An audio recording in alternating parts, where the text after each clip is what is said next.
And in many ways, I borrowed quite a bit from actually Ted Ward's ideas, his practices. So overall theme of, or maybe even a process of that consultation is that we decided early on that it's not going to be a conference where keynote speakers come in, impart their wisdom, or the academic types presenting their 30-minute long reading paper sort of a presentation. But instead, we're going to really honor the spirit of learning community, and that when this invited participants come, and there were about 115 of us, that we will have both larger and small group dialogues in which those voices from these different participants would be collected and would be processed together, and that the end result of our insights that we want to share with the larger church is in some ways collection of those voices that would be framed and organized in a certain way. On the one hand, I wanted to see this tried out, and I wanted to see my colleagues who are not familiar with this way of doing learning and working collaboratively, I wanted them to taste it. So I was certainly committed to the cause, but I don't think I counted the cost accurately when I decided to begin this journey. And I realized how much of intentionality has to go into this. Certainly as believers, we certainly hope for and experience God's gracious grace and the work of God's Spirit in all this. But that does not negate in any way the hidden work, the intentionality of designing the process, thinking through collaboratively with others. And that's the other part, inviting early on some of the colleagues to jump into this process so that it's not just your self-talk that's going on and guiding your process. That takes a lot of extra time. But my hope is that having done this now, we set up a certain template that when we do this in 2011, certainly we want to continue to tinker and refine the process and open to different voices as well. But I think for many of my colleagues, particularly pastors, this is such a new way of doing things. My guess is that they walked away from this at least having an alternative way of inviting lay people into their congregational ministry. That yes, as a pastors, they are to continually faithful to their preaching, teaching ministry, but there are so many ways of doing ministry in the congregational life that could bring in this kind of collaborative learning community model into their own congregational setting. So while our explicit curricular agenda was about this theological issues and pastoral issues that we dealt with, but I'm hoping that they walked away with another non-curricular agenda of different way of thinking about partnership in the church life. So that required some intentional designing of the process. And as I see it, we had 4 movements or 4 rhythms in this. The first is critical analysis of what's happening in the Asian North American congregations today.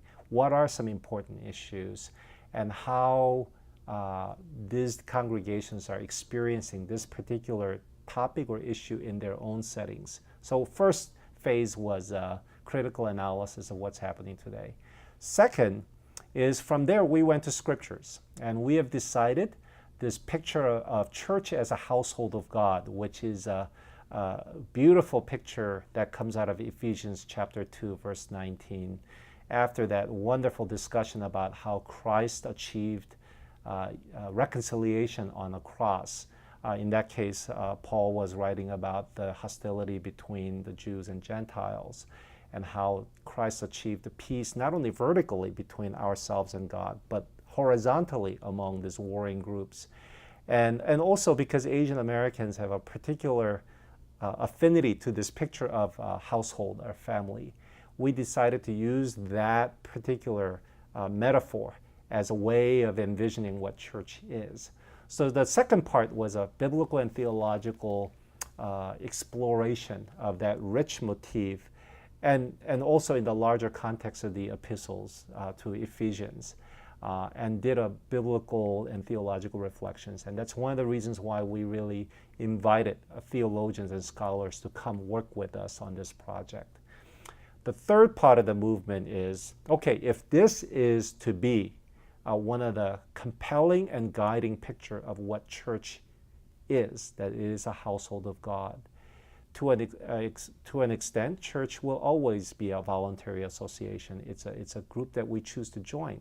But there is also this household of God picture where your membership is there is a certain givenness about you being a household.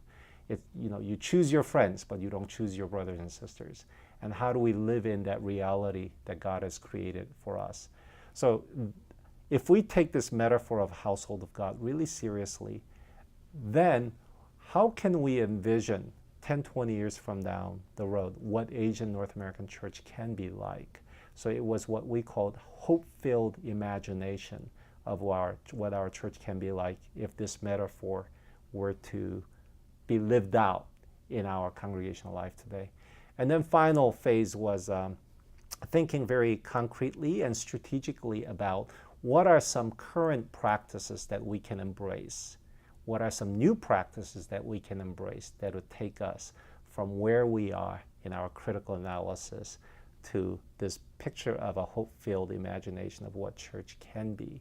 So the final part of that consultation was brainstorming, coming up with some pastoral or congregational practices that we can help to go there.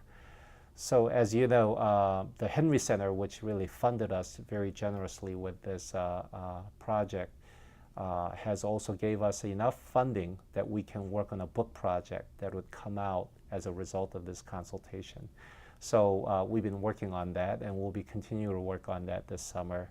So while there are 16 of us who are serving as contributing writers, really what we hope is that this book in many ways represents the various voices that were raised during our consultation meeting in May, and that this will be a different kind of book writing, and then therefore the consultation will be was a different kind of gathering. So in some ways, Ted Ward's legacy is continuing in a surprising and different parts of God's vineyard. And although probably I didn't mention explicitly that this is something that we've learned from Ted Ward, I think Ted would be very pleased to know that both the ethos and convictions he has about learning, collaborative learning, how our learning should benefit both academics as well as church. I think those are certainly his ideas and legacies that are continually generating new fruits.